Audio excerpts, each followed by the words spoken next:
जब जब होई धर्म की हानी, बाढ़ ही असुर अधम अभिमानी, तब तब प्रभु धरी विविध शरीरा, हर ही कृपा निधी सज्जन पीरा. सज्जनांचं रक्षण करण्याकरता आणि दुर्जनांचा संहार करण्याकरता भगवान परमात्मा या मृत्यू लोकामध्ये अवतीर्ण होत असतो. आजही कार्तिक स्वामीने अवतार धारण केला. तारकासूर नावाचा दैत्य अत्यंत मदोन्मत्त अशा प्रकारचा झालेला आहे आणि या तारकासुराला मारण्याकरता शिवपुत्राच्या हातूनच त्याला मृत्यू पाहिजे असा वर त्याने मागून घेतलेला आहे. आणि म्हणून कार्तिक स्वामी ज्या वेळेला भगवान शिव परमात्म्याला कळलं की कार्तिक स्वामी हा माझा अंश आहे, त्यावेळेला कार्तिक स्वामीला कैलास पर्वतावर बोलावण्यात आलेला आहे आणि कार्तिक स्वामीजींचं अत्यंत दिव्य भव्य अशा प्रकारचं स्वागत त्या ठिकाणी केलेलं आहे. दिव्य अशा प्रकारच्या रथामध्ये त्यांना बसवण्यात आलं, रथ सजवण्यात आलेला आहे, मंगलवाद्य पुढे वाजतायत आणि अत्यंत डामडौलामध्ये ती मिरवणूक निघालेली आहे. कैलास पर्वतावर भगवान श्री कार्तिक स्वामीजींचं आगमन झालं. माता पार्वती आणि कार्तिक स्वामी यांनी पहिल्यांदा माता पार्वतीने कार्तिक स्वामीला पाहिलं महाराज आणि पाहिल्याबरोबर अंतःकरणामध्ये प्रेम दाटून आलेलं आहे. आपल्या मुलाला पहिल्यांदा पाहिलेलं आहे, आपल्या संततीला पहिल्यांदा पाहिलेलं आहे. अत्यंत प्रेम अंतःकरणामध्ये निर्माण झालं आणि दृढ आलिंगन देत आहेत. पिता माता आणि पुत्र यांच्या तो मिलनाचा प्रसंग आहे. सर्व कैलासवासी असणारे जे शिवगण आहेत अत्यंत भारावून गेलेत महाराज. 33 कोटी देवता त्या ठिकाणी उपस्थित आहेत. त्या देवतांनी कार्तिक स्वामीकडे पाहिला, आनंद झालेला आणि प्रत्येक देवतेने कार्तिक स्वामीला वेगवेगळ्या प्रकारचे अस्त्र शस्त्र दिलेली आहेत. ज्याला जे जमल त्याने तशा प्रकारचं वरदान कार्तिक स्वामीजींना दिलेलं आहे. भगवान श्री शिव परमात्म्याने कार्तिक स्वामीजींना माहेश्वरास्त्र दिलेलं आहे, पाशुपतास्त्र दिलेलं आहे आणि वेगवेगळ्या प्रकारचे अस्त्र शस्त्र आणि अशा दिव्य शक्ती नियुक्त कार्तिक स्वामी झालेले आहेत. कालांतराने तारकासुरावर चाल करून गेले महाराज. देवतांची सेना सोबत घेतलेली आहे, देवसेना सोबत घेतलेली आहे आणि कार्तिक स्वामी तारकासुरावर आक्रमण करतायत. अत्यंत बलाढ्य असणारा हा तारकासुर आहे. कोणालाच तो जुमानत नाही. ब्रह्मा विष्णू आणि महेश या 3 देवांचं त्याच्या समोर काय चाललं नाही, एवढा भयंकर असणारा तारकासुर. कार्तिक स्वामीजींना पाहिलं, हा शिवपुत्र आहे हे लक्षात आलं आणि त्याचे धाबे दणडले महाराज. कारण त्याने वरदान मागून घेतलेलं होतं, शिवपुत्राच्या हातून मला मुक्ती पाहिजे. कार्तिक स्वामीने महाभयंकर अशा प्रकारचं युद्ध केलेलं आहे. बऱ्याच कालावधीपर्यंत, बऱ्याच वर्षापर्यंत ते युद्ध चालून सरते शेवटी कार्तिक स्वामींनी या तारकासुराचा नाश केलेला आहे. आकाशातून स्वर्गातून देवतांनी पुष्पवृष्टी केलेली आहे आणि ते कार्तिक स्वामींचा ते जय जयकार करत आहे. कार्तिक स्वामी महाराज की जय, संत भगवान की जय, नमः पार्वती पते शिव हर हर महादेव. तारकासुराचा अंत झाला आणि शिवपुराणातले एक सत्र या ठिकाणी समाप्त झालं. तारकासुर नावाचा महाबलाढ्य दैत्य जो कोणालाच आटोपत नव्हता, परंतु भगवान शिव परमात्म्याच्या कृपेने शिवपुत्राच्या माध्यमातून या तारकासुराचा अंत झालेला आहे. आणि अशा अनंत दैत्यांना भगवान शिव परमात्मा वेगवेगळ्या रूपाने वेगवेगळ्या अवतारांच्या माध्यमातून यमसदनाला पाठवतायत आणि या संपूर्ण सृष्टीवर भगवान शिव परमात्म्याने शांती आणि समाधान अशा प्रकारचं प्रस्थापित केलेलं आहे. त्याच्यामध्ये जालंधर दैत्य आहे, तारका काय म्हणतात त्याला त्रिपुर दहन असेल, शंखचूड नावाचा दैत्य असेल. वेगवेगळ्या दैत्यांना भगवान शिव परमात्मा यमसदनाला पाठवतायत आणि त्यांना मोक्ष प्रदान करून देत आहेत. भगवान परमात्मा जेव्हा मारतात ना महाराज, त्याची दुर्गती कधी होत नाही. भगवंताने मारले याचा अर्थ त्याचा उद्धारच. कोपोने जास्ती मारी तो पावे परब्रह्म साक्षात्कार, त्याला परब्रह्माचा साक्षात्कार होतो. एवढं भगवान परमात्म्याच्या अगाध अशा प्रकारच्या लीला आहेत. तारकासुर गेल्याच्या नंतर तारकासुराचे जे 3 पुत्र आहेत, तारकाक्ष, विद्युन्माली आणि कमलाक्ष, या 3 पुत्रांनी ब्रह्मदेवाची तपश्चर्या केली महाराज.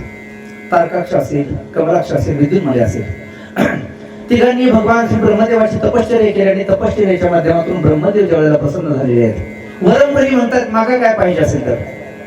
त्या 3ही पोरांनी सांगितलं म्हणे, महाराज देवा आम्हाला मृत्यू नकोय, आम्हाला अमरत्वाचं वरदान पाहिजे. अमरत्व म्हटल्यानंतर ब्रह्मदेव हसायला लागले. अरे अशी गोष्ट मागितली पाहिजे एखाद्या व्यक्तीकडं की त्याच्याकडे ती असणं आवश्यक आहे. असेल तर ती गोष्ट मागावी, जर नसेल तर मागण्यात अर्थ नाही. आपलं मागणी आपली जी याचना आहे ती कोणाकडे करावी महाराज? जो उदार असेल, जो समर्थ असेल आणि जो स्वतंत्र असेल त्याच्याकडे. जो स्वतंत्र नाही, जो उदार नाही आणि जो समर्थ नाही, त्याच्याकडे किती डोकेफोडी केली तरी आपल्याला त्याच्याकडून काही मिळणार नाही महाराज. ज्यावेळेला आमचे सप्तातले कार्यकर्ते मंडळी गावोगाव जातात, वर्गणीचं देणगीचं बुक असेल किंवा वही असेल, वही घेऊन गेल्याच्या नंतर एखाद्या घरी गेल्यानंतर मग ते म्हणतात, दादा सप्ताह चालू आहे, द्या सप्त्याला काहीतरी. मग ते ग्रहस्थ बोलायला सुरुवात करतात, वा वा वा चांगलं कार्य आहे सप्त्याचं कार्य, आणि तुम्ही काय वाईट कार्य थोडंच करताय. फार सुंदर अशा प्रकारचं, फार चांगले चांगले महाराज मंडळी तुम्ही लावलेले आहेत आणि चांगले अशा प्रकारचं कार्य आहे. त्या कार्यकर्त्यांना असं वाटतं की एवढा हा स्तुती करतो म्हणजे बहुतेक आपल्याला 1000च्या तरी वरतीच आकडा मिळेल. सगळं बोलून झाल्यानंतर ज्या वेळेला पावती बुक त्याच्याकडे दिलं जातं, मग त्यावेळेला तो सांगतो, दादा थोडं थांबावं लागेल, दिलं असतं आता, पण ती गेली माहेरी म्हणे आणि चाव्या तिच्याकडे आहेत. कशाच्या? कपाटाच्या, तिजोरीच्या ज्या चाव्या आहेत हे तिच्याकडे आहेत. म्हणजे उदारता आहे, सामर्थ्य सुद्धा आहे देण्याचं, पण स्वातंत्र्य जर नसेल द्यायचं, पैसे द्यायचे म्हटले दुसऱ्याला तर घरच्यांचा सल्ला जर घ्यावा लागत असेल तर ते त्याच्याकडे याचना करून काय फायदा आहे? म्हणजे याचना त्याच्याकडे केली पाहिजे जो स्वतंत्र आहे, जो उदार आहे, जो सामर्थ्य संपन्न आहे, अशाकडे याचना केली पाहिजे. एका सद्भक्ताने एका देवीची याचना केली, शीतळा देवी म्हणतात तिला, जर नाव कधी ऐकलं असेल तुम्ही, शीतला माता किंवा शीतळा देवी म्हणतात. त्या शीतला मातेची पूजा केली म्हणतात. आणि तुम्ही जर पाहिलं, प्रत्येक देवतेला बसण्याकरता एक वाहन असतं. आता कार्तिक स्वामीचं आपण वर्णन केलं, कार्तिक स्वामीला बसण्याकरता मोर नावाचं वाहन आहे, गणेशजीला बसण्याकरता उंदीर आहे, पार्वती मातेला बसण्याकरता सिंह आहे, भगवान शिव परमात्म्याला बसण्याकरता नंदी आहे. तसं या शीतळा मातेचं वाहन आहे गाढव, गाढवावर बसलेली ही देवी आहे. गर्धव वाहन आहे, गाढव वाहन आहे. एका सद्भक्ताने वर्षानुवर्ष भक्ती केली, शीतळा मातेची पूजा वगैरे, आणि माताजी प्रसन्न झालेल्या आहेत.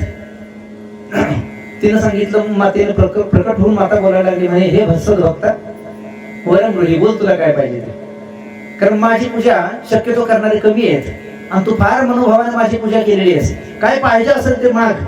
माग म्हटल्याबरोबर त्या सद्भक्ताने सांगितलं, म्हणे मैया माझं ऑफिस माझ्या घरापासून फार लांब आहे, तुझीच कृपा झाली, गेल्या वर्षाने मला एक सायकल मिळाली म्हणजे बसण्याकरता. त्या सायकलवर जाणे येणं माझं चालू होतं, पण आता वयाच्या अनुसार पाय काम करत नाहीत, सायकलवर बसणं योग्य होत नाही, मला बरोबर सायकल चालवता येत नाही.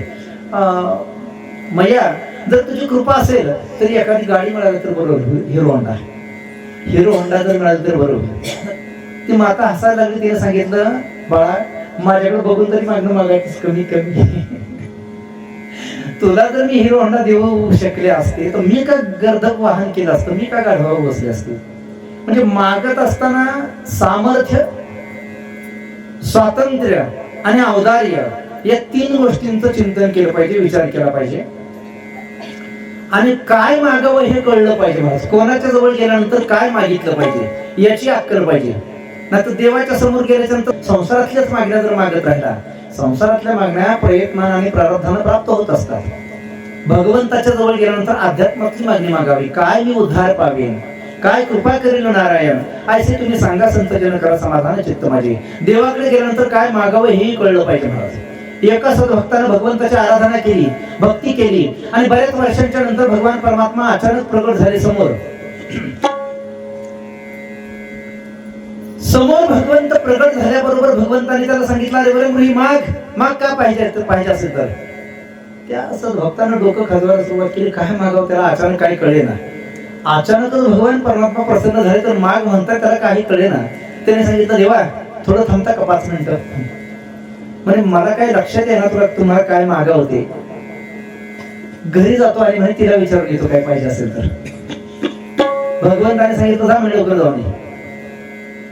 आत्ता आलो देवा म्हणून निघाला.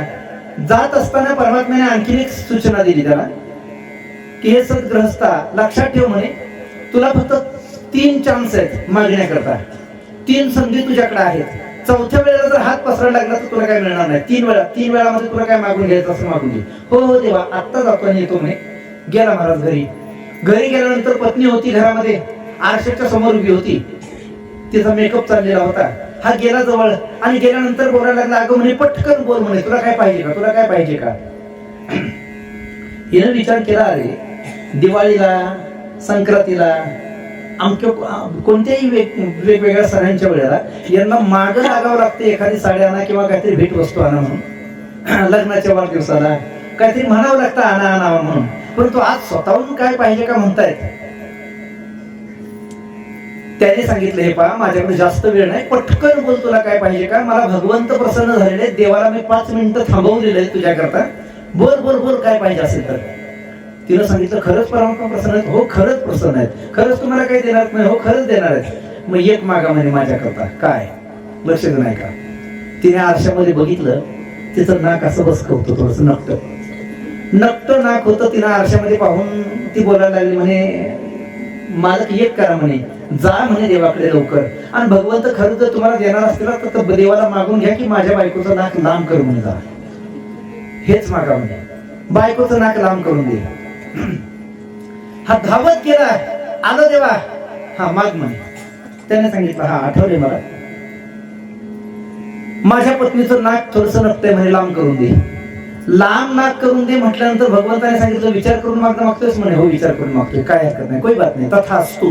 तथास्तु म्हटल्याबरोबर आपण ऐकलेली म्हण बऱ्याच वेळेला, भगवान देता येतो छप्पर फाडके देताय. भगवंताने छप्पर फाडके दिलं मला, जे नाक लांबलं ते. बाई घरामध्ये तर नाक दरवाजातून बाहेर चाललं, एवढं नाक लांब. एवढ्यावर भागलं नाही, ते वाढत वाढतच राहिलं नाक, अशी गुंडाळी करून हातातच घ्यावं लागलं. काय नाक नाक हत्तीच्या समजेसारखं ते वाढलं, असं गुंडाळी करून हातामध्ये. हा आला धावत धावत धावत. आता कसं वाटतंय म्हणे नाक दे. अरे काय म्हणे, एवढं काय होतं, लांब नाक असतं का. अरे चुकलंच का, मग काय मागू म्हणे. पुन्हा जा देवाकडे आणि देवाला म्हणा की माझ्या पत्नीचं नाक थोडस छोटं करून द्या. परत गेला महाराज देवाकडे, देवाला बोलायला लागला, देवा अरे चुकलंच माझं मागणं, आता दुसरं मागतो म्हणे. अजून आहे ना चान्स मला. हो आहे, 2 चान्स आहेत तुला. देवा नाक छोटं करा म्हणे माझ्या पत्नीचं. छोटं करा म्हटलं की इथंही छप्पर फाडके दिलं महाराज. नाक एवढं छोटं झालं की ते गायबच झालं. 2 छिद्रच दिसायला लागले नाकाच्या ठिकाणी. बोर्ड लावावा लागला इथं नाक होतं म्हणून. तिने असं लाज वाटायला लागली ना, हात धरला नाकाला. हा आला धावत धावत. आता कसं वाटतंय, आता कसं वाटतंय, काय कसं वाटतं, हे पहा नाकच गायब झालं.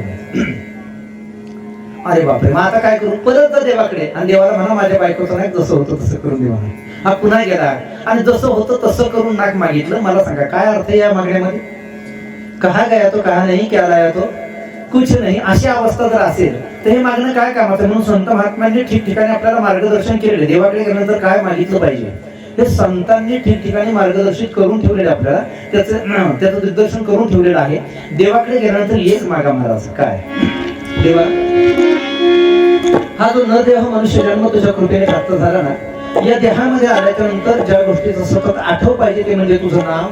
त्या नावाचा कधी देवा विसर नको पडू देऊ, हे देवाकडे मागायचंय. हे चिदान देवा देवा, हे चिदान देवा देवा, तुझा विसर भावा, तुझा विसर भावा, तुझा विसरण भावा, गुणगाई गुणगाई नयावरी,